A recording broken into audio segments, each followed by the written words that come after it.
opening day of the season, Milan, under their new boss Pippo Inzaghi, swept Lazio aside as San Siro dreamt of a title challenge. Now we're at the midway point and the two sides meet again with Inzaghi under fire and the Rossoneri languishing in mid-table. It is the first of two meetings in 4 days between Milan and Lazio. They face a cup quarter-final on Tuesday night and never have they needed cup success more. But it is a very elusive commodity as nearer home, Chelsea, Manchester City, Tottenham, Swansea and Southampton all found out in our cup competition today. We're here until 10 o'clock. News and reaction on a quite remarkable FA Cup day following the live game from Italy. And we welcome Federico Farcomeni to BT Sport for the first time alongside James Horncastle. Great to have your company tonight. Hi there. Halfway point for Milan and Lazio. Where do these great clubs stand? It's difficult to say. I mean, first day of the season, I thought, you know, they were in for a great season. Lazio, possibly, they overachieved so far. While Milan definitely not. But, you know, that game was very...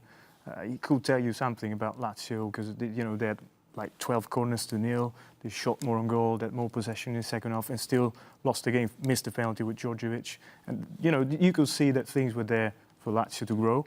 And at the same time, you know, I expected much more from Milan, of course, but then, you know, all the rumours this week. That's been not just of the week, the theme of the season, right? Absolutely. James, with the best job in Italian football at the moment, thank you very much for your selection. Federico, how many of those starting 11 do you agree with? Mostly everyone. I think probably just two more deserve a mention, but Stefan De Vrij for Lazio, I think has been quite impressive coming from Holland and adapting so quickly to the game.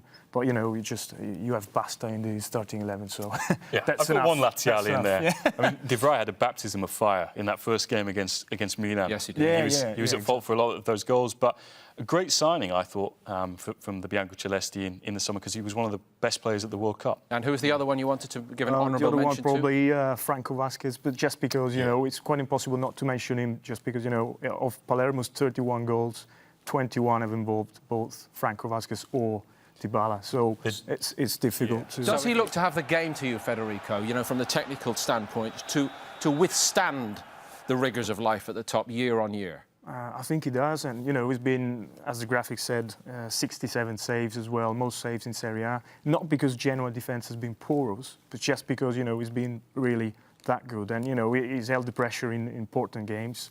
Like, you know, I remember last year against Inter Milan, this year against Milan. You know, he's done a great job. So he can be really the next Gigi Buffon. The man who needs no fanfare, Paul Pogba. Paul Pogba. Amazing. I mean, his agent, Mino Raiola, has been at Vinovo, the Juventus training ground, four times apparently in the last week. So, of course... Is something happening? Probably something going on there. I mean, not until the summer, of course. But well, what can I say is only this. You know, when you sold Zidane 2001 for lots of money to Real Madrid and bought Buffon to run Pavel Nedved. So, you know, if they can buy well, they can do a good deal. I also Federico, James has been teasing us in recent weeks as the transfer window has opened with some of the moves that may or may not happen. It's hard to understand why a player like Giovinco goes to the MLS when he's, still in his late 20s, 28. with apparently so much to offer. Actually, 28 in 2 days, so happy birthday to him. No, but, I mean, initially probably people don't really understand that MLS is coming. You know, Kaká was speaking at the press conference in Orlando yesterday, and he said, I think in 5-10 years, MLS will catch up with the rest of the world leagues as one of the best in the world. And, you know, I think, you know, that's another name. He's not going to make the difference either way. The likes of Jermaine Defoe, who indeed he may be a direct replacement for, actually, they've had a look at it and they've left again. Yeah, I think the difference with the likes of Kaká, Henry... I mentioned Chelsea's misfortunes in the FA Cup today, an extraordinary outcome for them. Do you think there's anything that may be going on at Chelsea this weekend on the back of that result that may alter the policy with regard to Cuadrado? It might be. I mean, when I first heard it, you know, the rumour was spreading at Anfield, I thought, well, they might change system then or change tactics, whatever. And then Mourinho came in and said, oh, it's not really up to our game. And then eventually I never trust really Mourinho in that case, because then, you know, last summer he said, well, Torres is not leaving, and then the very same day he was in Milanello having the medical. So it's a bit tricky there. I think no shock at all that there's been another fallout involving Osvaldo, this time at Inter. Came in, actually 2 days on Thursday, knocks at the door of the Pinitina training ground. They don't let him in. Tries again yesterday. They don't let him in? They don't let him in again. So they're now probably that sends going... a message. They're probably going now, yeah, probably to legal way. No surprise there, because but, how can you feel? It happens with Lamela, Roma, then it happens with Jose Fonte, Southampton. Now it happens with Icardi, Inter. Then he gets suspended.